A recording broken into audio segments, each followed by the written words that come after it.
What is up, guys? Welcome to my reviews for Young Justice Outsiders, episode 19 titled Elder Wisdom, and episode 20 titled Quiet Conversations. Episode 19 came out last week. I didn't make a video about it, so I'm going to make it right here with episode 20. So with that in mind, let's just start the review of episode 19.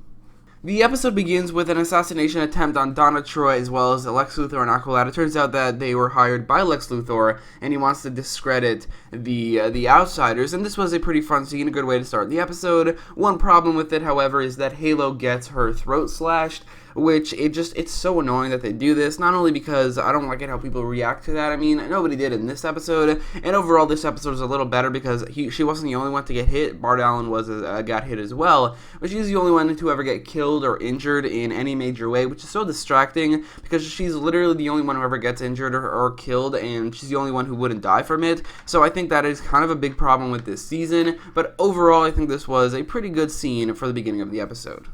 Oh, and like I said, Halo was not the only one to get hit. She was just the only one to get injured or killed even. But Bart did get shot as well, which he turned into kind of a running gag in the episode, saying that he's fine every time somebody claims that he got hit or injured. And that was kind of funny. It was a pretty funny running gag for this episode.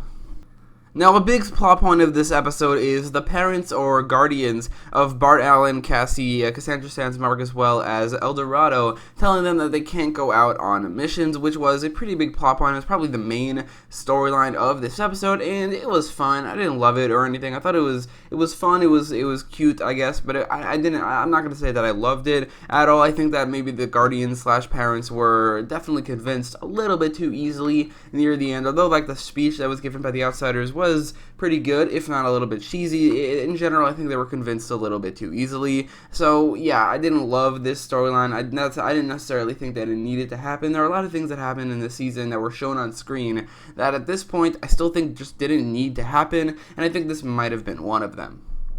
Another thing that happened in this episode was Halo finally told Brion and Tara about what Gabrielle did with the assassin, opening the door to kill Brion's parents, and I thought that basically every scene leading up to it, but every time we saw Halo contemplating every this, it's been happening for the past couple episodes. It's been really annoying. I don't like the character at all, and I really don't like this storyline at all because it just dragged on for so long, but this scene was pretty good. I think that it was the genuine reactions from Geoforce and Tara. Those were probably the highlights of the scene. I think that the drama between Brion and Halo is a lot more interesting than what we saw before Halo told it, which is just they're together, and I really thought that was boring. But this, I guess, can have some interesting drama. I still don't really care all that much, like at all, but I think this scene was definitely not a bad scene with these characters. Also, while the members of the Outsiders that are quote-unquote grounded are trying to tell their parents / guardians, or to convince them to go out with the Outsiders, we saw the actual Outsiders fight Anthony Ivo's robots. It was cool to see those robots again, even though the fight was not really a fight. It was more in the background, and the animation they used was very limiting. I don't know why they used it. They could really just show a fight scene, but I think that could have been a little better. And the end reveals that Batman and Miss Martian staged the whole Anthony Ivo thing, and Wonder Woman takes issue with this, which was a pretty good scene. I think everything we see with that whole team of leaders in the Batcave is probably the most interesting thing that's happening on this show, because everything else, it just doesn't feel like it has any storyline development. But overall, I think this episode was another just pretty good episode of this season. It's disappointing. I think the season in general is just not as good as the first two seasons as far as we can tell. The episodes lately have not, ever since the break, have not been great, I don't think, and some of them have been great, some of them have not been great, but this one, I think it falls closer to the not great section, so I would give it probably like an 8.3 or something.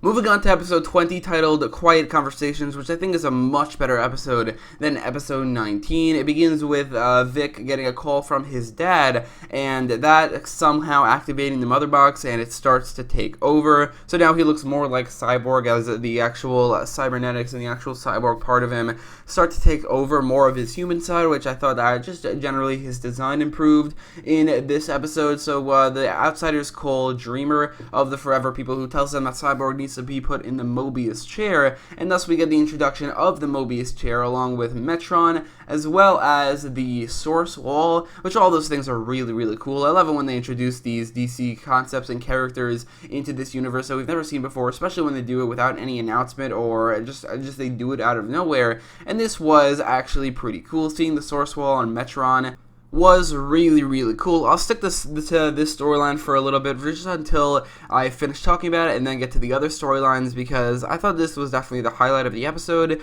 because of what they've been told by Dreamer. Superboy, Black Lightning, and Forager go to the Source World looking for Metron, or they tell the Father Box or Mother Box, I think it was Mother Box, to take them to Metron, and thus they are taken to the Source Wall. We don't really get to see much of the Source Wall, but we do get to see it for a little bit, and it is really cool. And then they go to wherever Superman is. I think it might have been also in the Source Wall. Anyway, Superman's fighting a bunch of parademons, and then they join in, and this was a lot of fun. It was really cool to see Superboy and Superman team up, and also their interactions were pretty good, but I thought that the main part I liked about this was the connection of storylines. We've had all these storylines that just don't connect at all. We have the Outsider storyline, the Batman Batcave thing, as well as the Justice League members in space, and overall those three storylines haven't really connected that much until the last couple episodes. Episode 19, the Batcave storyline kind of connected to the Justice League Outsiders storyline, but also this thing right here, seeing the characters team up, Superman and Superboy, and Superman with the Outsider characters, that was, in my opinion, pretty cool. But anyway, Superboy asked Superman to be his best man, and he agrees, which was a pretty cool moment. But then Metron agrees to go, quote-unquote, help Cyborg, but as it turns out, he's going to study him. Metron was definitely more emotionless than he usually is. Like, the only other time he's ever appeared, I'm pretty sure, is in Justice League Unlimited, and he was certainly less emotionless than this. But I guess it's kind of a different take on him, and he's still a pretty cool character. But the Outsiders decide that they don't need Metron, they just need the Mobius chair. So they take Metron out of the Mobius chair, which I thought was impossible. I guess it isn't. I thought that he was like stuck to the Mobius chair and he couldn't be taken out of it. Again, I guess in this universe it isn't. But they put Cyborg in the Mobius chair and it cures him. This whole sequence of events is really cool, and it was a good way to, I guess, advance Cyborg's becoming more of a cyborg, but also to take the Father Box out of Cyborg. It could have happened earlier in the season, as we haven't seen much of Cyborg at all. Since he became Cyborg, we really haven't seen much of him at all. So this maybe could have happened earlier in the season. He could have reconnected with his father earlier and become a more prominent member of the cast as well as the Outsiders earlier in the season. But still, overall, this was a pretty great storyline, and also the ending with Vic reconciling with his father, or at least trying to, and hugging him, was definitely, in my opinion, a pretty great moment.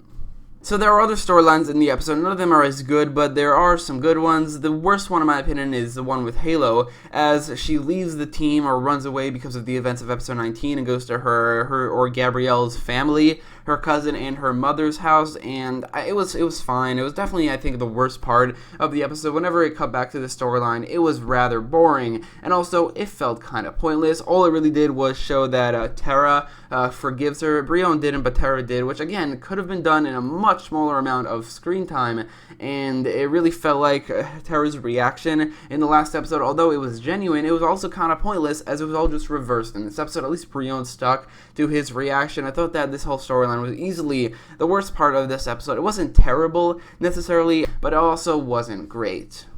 Another storyline has to do with Harper Row talking to Miss Martian about her domestic abuse from her father, which was also maybe a pointless storyline, but I liked it. I thought it was pretty good. I thought it was great character development for Harper Row if she becomes a much more prominent character. Like in the comics, she's a Batman sidekick named Bluebird, so if she does become Bluebird, which I feel like she probably will, then this character development for the character was pretty great, and if she becomes a member of the Outsiders, then this storyline was pretty great overall. I thought it was great character development. It was pretty emotional, honestly, and it was one of the better parts of this episode, and it did a great job at making Harper Row a more developed character and a better character overall.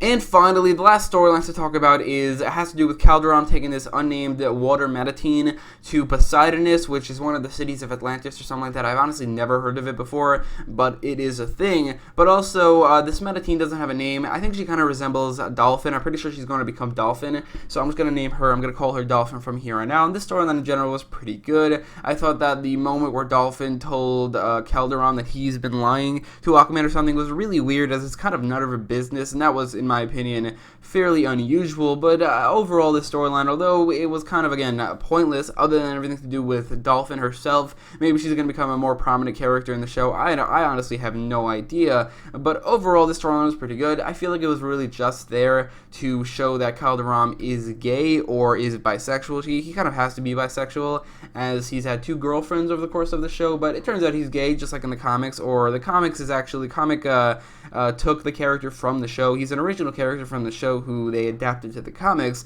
but the comic version of him is gay, so I guess they are kind of using that with the character as well. I don't really have any opinions about this. I think it probably doesn't affect the character very much. Didn't really change anything about him. He was never much of a sex-based character. Really, none of the characters on the show are. Not a lot of them are, so I think it doesn't really matter overall. So anyway, I thought this episode was a lot better than episode 19, as everything to do with the Mother Box, Metron, Mobius Chair storyline, that was pretty great. It was really exciting seeing all these new characters and these cosmic elements of the DC Universe. The Halo storyline wasn't great, but I thought that the Harper storyline was pretty great, and the Calderon storyline was relatively good. So overall, this episode was a lot better than episode 19, and definitely a great episode, so I would give it an 8.7 out of 10. So anyway, let me know what your thoughts about these episodes are in the comments down below. And if you like this video, make sure to leave a like, share, and subscribe. And thanks for watching.